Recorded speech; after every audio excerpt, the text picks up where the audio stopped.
I'm Sarah Richardson, a principal here at This Week Health, where our mission is healthcare transformation powered by community. This is Flourish Sound Bytes, unfiltered conversations with healthcare leaders. Let's get real.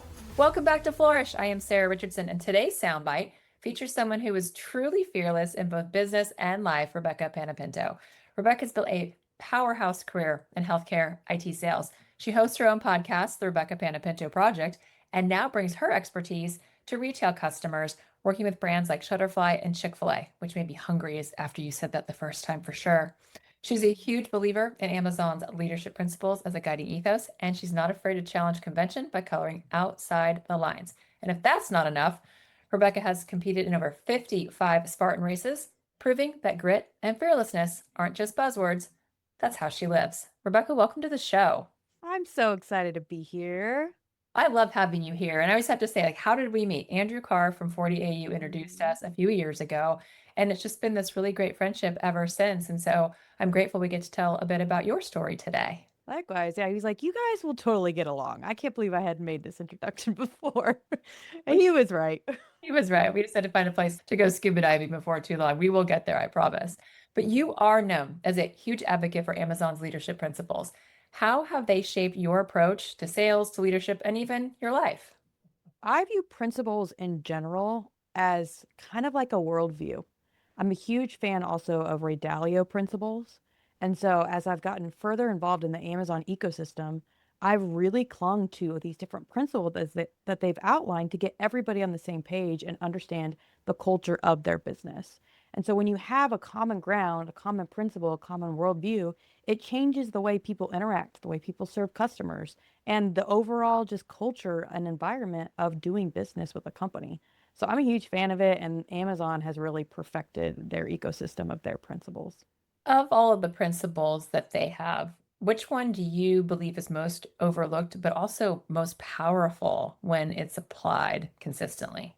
I would say probably earn trust because sometimes we just forget, in especially a digital world, that you've got to kind of earn it before you can just jump in and tell people what to do or tell them, maybe something that they've built isn't as beautiful as they thought it was.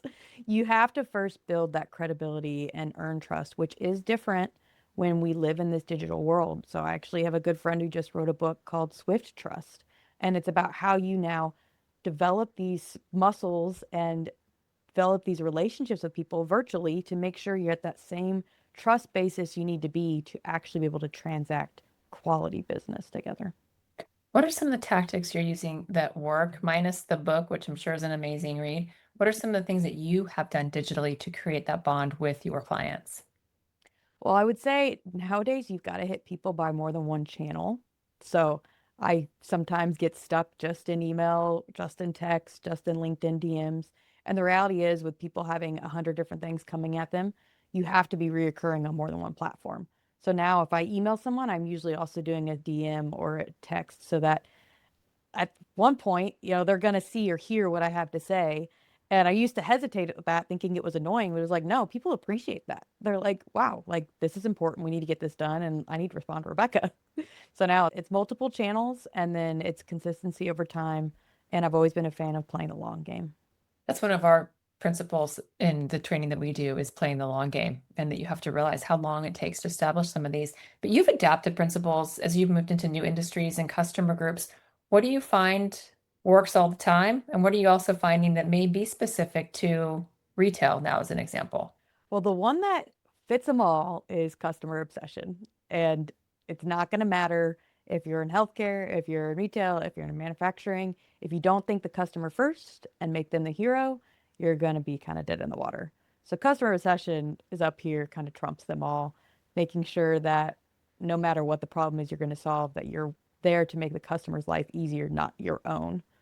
And then when it comes to retail specifically, I think earn trust is high up there too. They really want to know that, especially in my company, that we have experience at quick service restaurants with folks with the e-commerce presence. They want to know you've been there, done that, not that you've kind of just like skirted around the edges or done a project like theirs. Like, no, how did you actually solve XYZ for Chick-fil-A and how can that be applicable to my restaurant?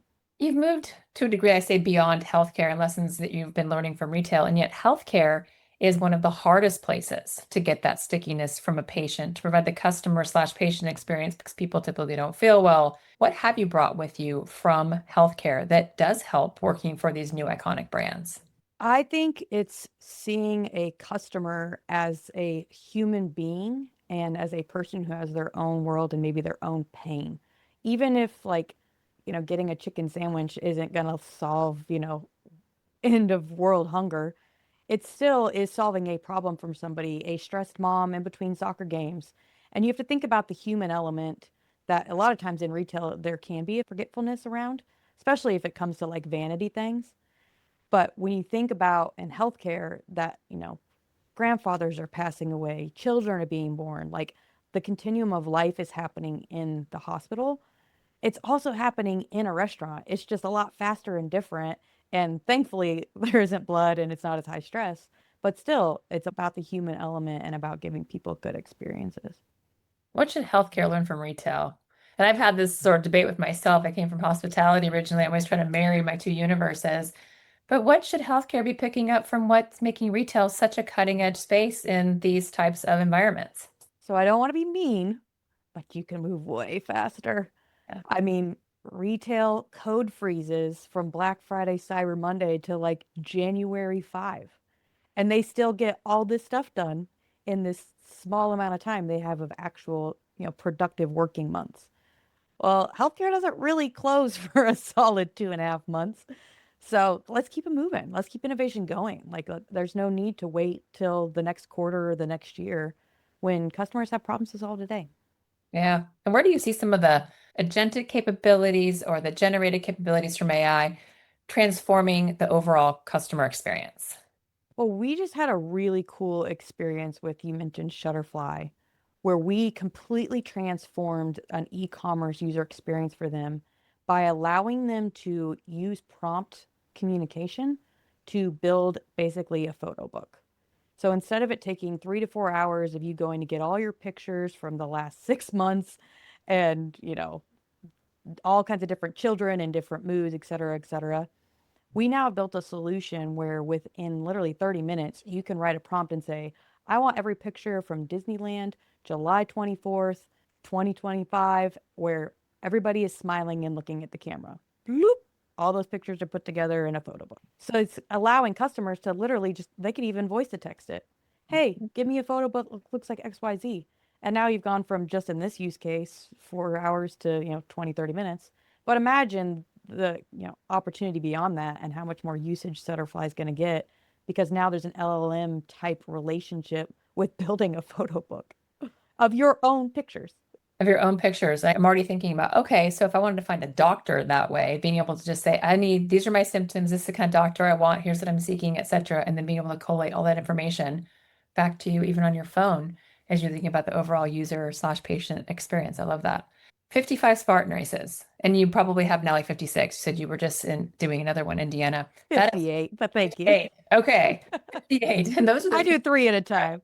period of time. No small feat. What have those experiences taught you about grit, fearlessness, pushing limits, and this why you keep going back for more? First of all, it's just a swift change from the day to day. Sitting behind a computer all day, running from meeting, to my phone is in my bag. I don't know where in bag check. And I'm just here in the moment to be in my body and accomplish what needs to be done on this course. So it puts me in a state of mind and just a freedom of I'm just here to be in my body and be human.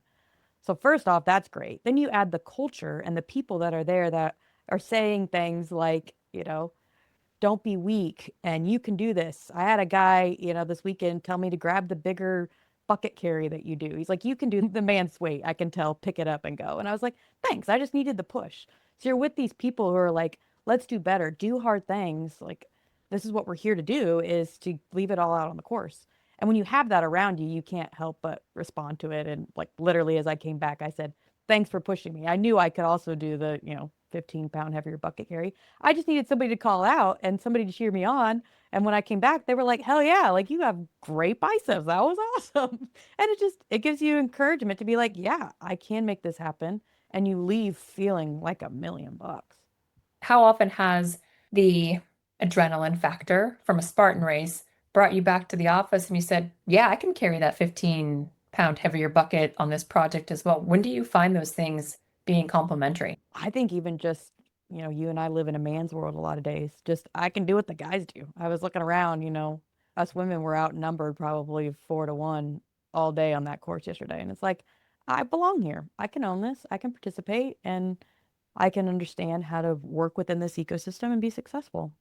Yeah, sometimes being the minority is actually the advantage on whatever front that can bring to you. And you've said that coloring outside the lines is often better. What does that look like in your career? And how do leaders embrace that without losing either sight of their goals or having to cross a barrier that maybe they shouldn't? Blessing and a curse, I'm a creative. It's just who I am. Played drums for 23 years. Everything I see is going to have a creative spin to it. So for me, bringing creativity into my work is my podcasting. And it's, again, stopping and thinking of like, who is the hero of this situation and how do we get the successful outcome that everybody wants? And everybody has fun along the way. So for me, how I've mirrored it, just personal experience, is being able to bring creativity to something that helps me build my business, which is podcasting and building relationships with folks like yourself and other CIOs and allowing this creative element and creativeness of who we are to flow. And it still all points right back to us accomplishing the goals we want for our business.